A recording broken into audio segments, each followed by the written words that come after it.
Here's my question, and I hoped one day I would actually be able to ask you this question. Oh, we're out of time. Here's my question. If we're certain that we do create our own ideal scene, our own reality, my question is, how can we collapse the time frame for that thought we put out there to the moment we're actually living that ideal scene? How can we shorten the length of time that it takes? Well, you gotta admit you want it too. Yeah, and I have identified just through reflecting, I've noticed a trend in my life that for some reason, seems to be a 2 to 4 year lag based on things that I've created. Sometimes the lag is helpful, closing of the gap is helpful in that more contrast causes you to fill in more details. And so your creation becomes more vibrationally complete before you start moving toward it. Actually, it's just because most of you like the drama is the reason that you do that. But the answer to your question is, how can I shorten the time distance between the desire that I've launched vibrationally and my ability to recognize it, is by improving your ability to recognize it. Because it's all perceptual. And so by improving your ability to recognize it, that means you want to be in the receptive mode more often. That's what we were talking about. If you meditate regularly, quiet your mind, feel detachment, allow your vibration to rise, now you're more often in the receiving mode. And the more you're in the receiving mode, then the more impulses will lead you to things that will lead you to things that will lead you to things. But the reason that you don't really know that that's happening already with you is because in that receiving mode, you see, it works like this. So contrast happens. You know what you don't want, you know what you do want. You launch the rocket, and then you do what you do to line up with it. You click into place vibrationally, then it manifests. Doesn't matter how long it takes. Then it manifests. But now this is the most important dynamic. Not only did what you ask for manifest, but a whole new set of contrasting experiences is now surrounding you, which is causing you to launch another, which you line up with and accomplish, and another, which you line up with, accomplish, and another, which you line up with and accomplish. So you are continually refining the details of what you are asking for. Sometimes what you're asking for is an emotional release rather than a physical thing. And so even though the physical thing didn't happen, you got the emotional release. But because you haven't clearly identified and isolated what you were going for, then you sort of missed the clues, and so you missed the celebration that we're all having in your motion forward. We've been offering this analogy recently, and it really applies here. Because this is the distinction about you that we want you to leave this room knowing above all other things that you hear from us here today or ever. If you look at the manifested world today, it's easy to sort into piles of behavior and creation and having. In other words, there are lots of lifestyles and philosophies that you could identify and label the population of your planet with. And most humans spend most of their time trying to do that. So there's all these piles of Republicans and Democrats and straight people and gay people and this religion and on and on and on and on and on and on and on, as you pigeonhole and identify and stand usually in your pile, pointing out the imperfection of the other piles. That's usually the purpose of the piles. Not always, but usually it's the purpose of the piles. And we want you to look through the eyes of Source and realize that there are really just two piles. There's the in this moment under the influence of Source pile, and there's in this moment under the influence of something else pile. And in every one of those piles, there's some of each. Doesn't matter how people have differentiated themselves or what they are using to push against or to stake their claim on rightness or goodness or bestness. There are only two piles, and that is in this moment, what influence am I under? So when you think about that, and only that for just a little while. Am I under the influence of my inner being or not? Which means, how do I feel? Am I lighthearted? Do I feel frisky and fun? Do I have love in my heart? Is love running down my cheeks? Am I funny? Do I have good timing? Am I glad to be alive? Am I eager to get out of bed in the morning? Am I tuned in, tapped in, turned on?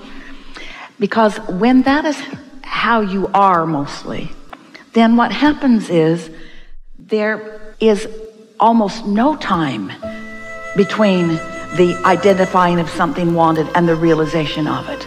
Almost as fast as you can think it, something will come to evidence it.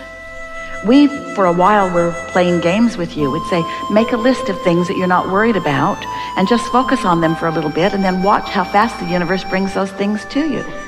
But if you take your issue that you've been working on for a long time and that's what you focus on, then you bring your complicated issue forward. It's an issue, so you're not under the influence, and so it's a struggle, and so then it seems like it takes a really long time. And so here's the really powerful, important answer to your question. Humans, where did you get this? Humans, we know where you got it, but we don't want to spend a lot of time on talking about where you got it. Humans, and we don't mean to sound so blameful, but humans, what you do is you stand in almost a perpetual state of defensiveness because of all those piles. All those piles make you defensive because there are people in other piles looking at you. And because you're empathetic, you can feel them looking and you sort of kind of know what they're thinking.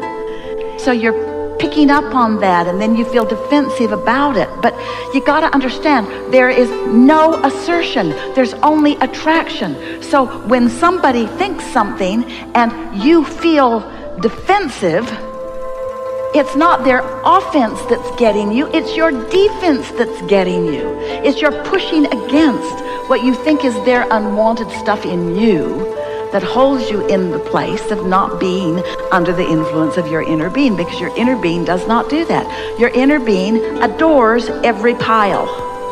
Your inner being even adores the part of the pile that's under the influence of Source and the part of the pile that in this moment isn't under the influence of Source.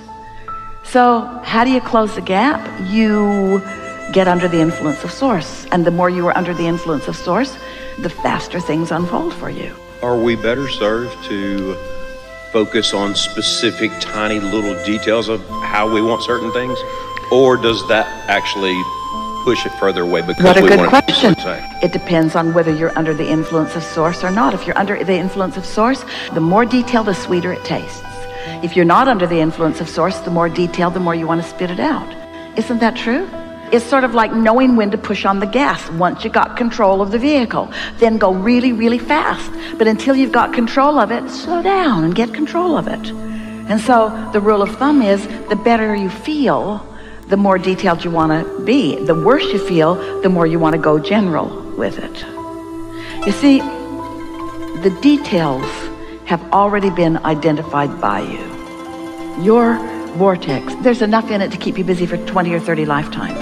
And while you are continually adding to it, that vortex is ripe and ready to begin delighting you. It's time for you to cash in your chips. It really is.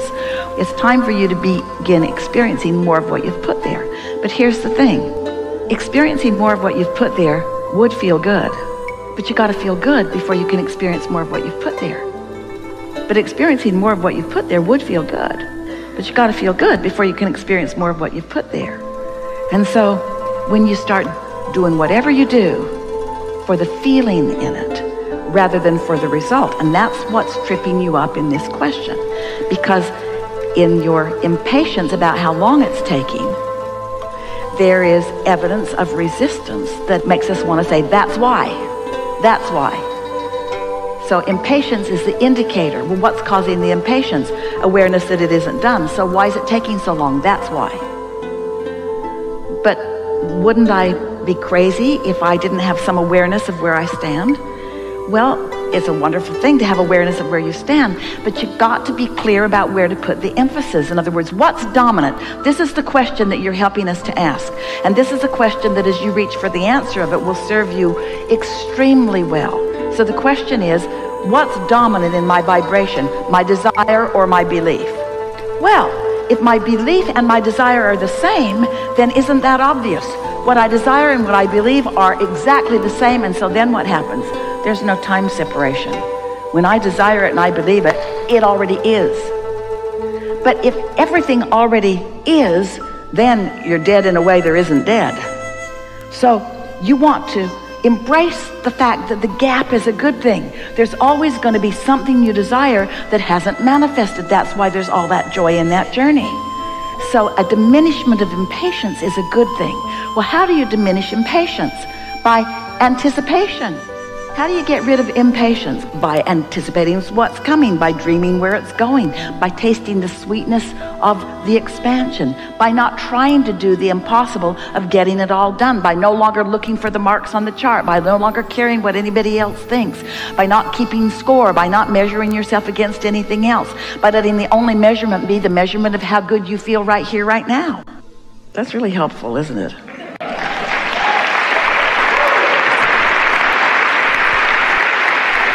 If we were in your physical shoes and we were just beginning to understand this, we would play that game. We would make a list. Esther remembers in Tucson, it was 1981 or 2, they had just moved to Tucson.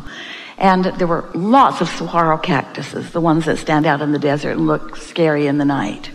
And they're big and they're magnificent. And Esther said, ooh, I would like to take some of those home. And Jerry said, you just can't move those. You have to get a permit. They don't let you just take them home. And Esther said, anyway, how would you take it home? It doesn't even look possible. And they turned the corner. Now, they'd been there for over a year. They turned the corner and someone was moving one on a big saguaro moving contraption. And Jerry said, instant answer to your question. An instant answer to your question. So then Esther's thought, was the answer already there? So Abraham conjured the question in us just to make us feel good? Did Abraham know that when we were going to turn the corner, we were going to have an answer to a question that we haven't thought of yet? Well, yes, a little bit. And this is what we want you to hear from this. The problem and the solution happen simultaneously. The question and the answer happen simultaneously. When you create a problem, you are creating a solution. The question is, are you problem-oriented or solution-oriented? Are you in the receiving of the answer mode, or are you still asking the question mode? And both are good. Both are good. But when do you want to turn on the gas? Well, if you just want more information about something, then just keep asking, but why, but why, but why, but why? It'll get bigger and bigger and bigger and bigger and bigger. Feel your way through this, you say. We would like to zap every one of you with an understanding that you stand in perfection right here and now, no matter how it looks to you or anyone else, because we've seen the effect of your life that has been causing that. And if we could just get that point across to you in a way that you could just sort of let go of your self-judgment that holds you back from all that you have become, then life would be sweet right now. But you know what? Life is never sweeter than when it's not been so sweet. Just like a meal never tastes so good than when you've been a little hungry for something. In other words, the contrast is just serving you enormously well. We agree with you. We think you are doing so well, but we also know that you are a magnificent and really particular creator. And we also know you will never get it done. And so the question that you've brought to this forum is, how can I be satisfied in my incompletion? How can I be thrilled about my flaws? And the answer to that is by understanding that the incompletion causes the completion, that the not knowing causes the knowing, that the confusion causes the clarity, and that it all mixes together, and that it's all a good thing. And what then happens is, as you discover your willingness to be really nice to yourself in that mix of vibrations, then you discover the deliciousness of being able to feel good about all others. The way you feel about society in general or at large is really the way you feel about yourself.